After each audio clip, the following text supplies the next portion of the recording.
Assalamualaikum warahmatullahi wabarakatuh. Om Swastiastu, Namo Buddhaya, salam kebajikan, salam. Selamat pagi, selamat siang, selamat sore, selamat malam. Semangat semuanya.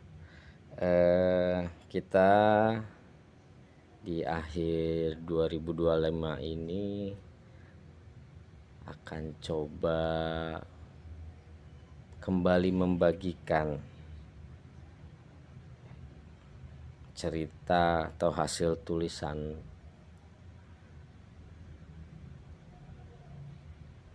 tentang rahasia Sungai Hitam.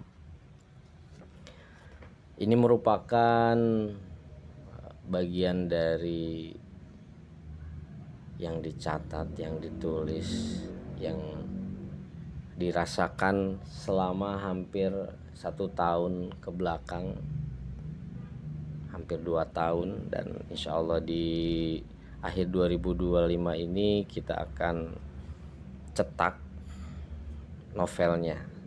Nah, untuk mengawali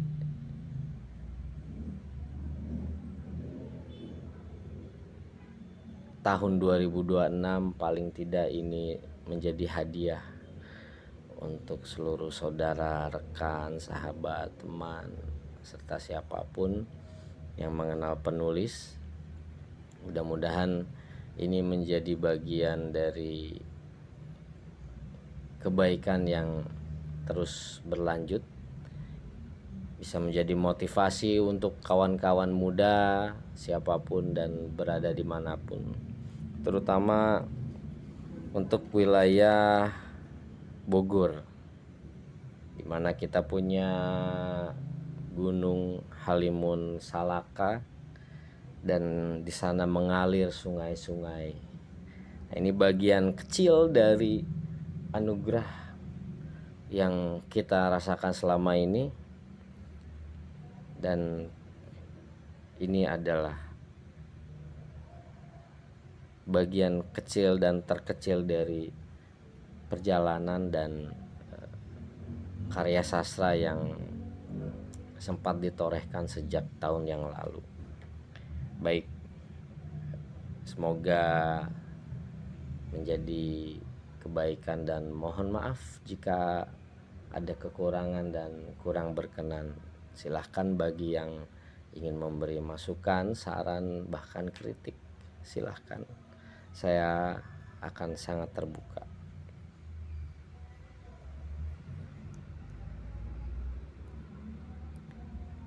Baik, kita mulai dari bab 1. Di bagian 1 ini kita menamai bagian rahasia sungai.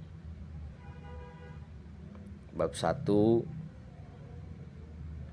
desir di tengah kabut. Kabut turun lebih cepat dari biasanya sore itu. Dari kejauhan, bayang-bayang pepohonan di tepi sungai tampak seperti deretan tubuh hitam yang berdiri diam, mengawasi setiap langkah orang yang datang. Raina menarik jaketnya lebih rapat, memandangi jalan tanah yang kini licin setelah hujan semalam. Di kejauhan, rumah-rumah kayu desa tempat ia dilahirkan tampak samar di balik lapisan kabut yang tebal. Sudah hampir 8 tahun dia tidak pulang. Hidup di kota membuat kenangan masa kecil di desanya perlahan memudar. Hingga kabar tentang ayahnya yang jatuh sakit memaksanya kembali. Namun, ada sesuatu yang lain terasa janggal sejak langkah pertamanya di dermaga kecil. Bau dari Sungai Hitam. Dulu air itu jernih, memantulkan warna langit dan bayangan hutan di seberangnya. Sekarang permukaannya gelap, pekat, seperti diselimuti arang cair. Bau anyir logam bercampur lumpur menyengat hingga ke tenggorokan. Ia berjongkok di tepi air, meraup sedikit dengan tangan, lalu menatapnya di bawah cahaya sore. Bukan hanya keruh, air itu seperti menolak cahaya. "Jangan disentuh, nak." Suara serak seorang lelaki tua membuatnya tersentak. Dari balik kabut muncul sosok Pak Surya, tetua desa yang dulu sering bercerita padanya tentang legenda sungai. Rambutnya kini memutih sepenuhnya, matanya cekung namun tajam. Raina berdiri buru-buru. "Saya cuma ingin lihat kenapa airnya berubah begini." Pak Surya mendekat, menatap ke arah sungai sejak sebelum menjawab pelan.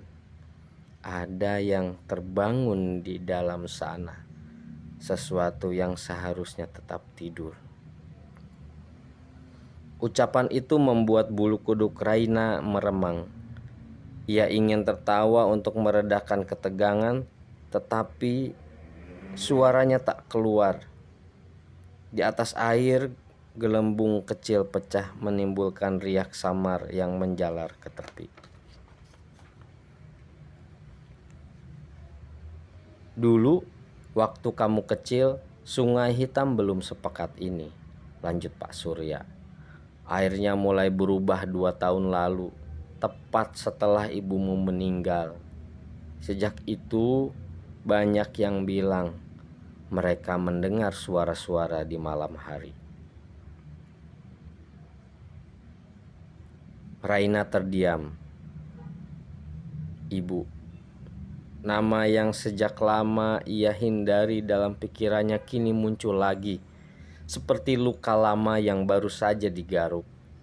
Ia menatap sungai itu lagi, mencoba mencari pantulan wajahnya di permukaan yang hitam, tapi yang tampak justru seperti bayangan orang lain. Sosok perempuan dengan rambut panjang berdiri tepat di belakangnya. Ia menoleh cepat. Tak ada siapapun. Pak Surya menepuk bahunya pelan. "Kamu ingin berziarah ke makam orang tuamu? Tunggulah sampai pagi.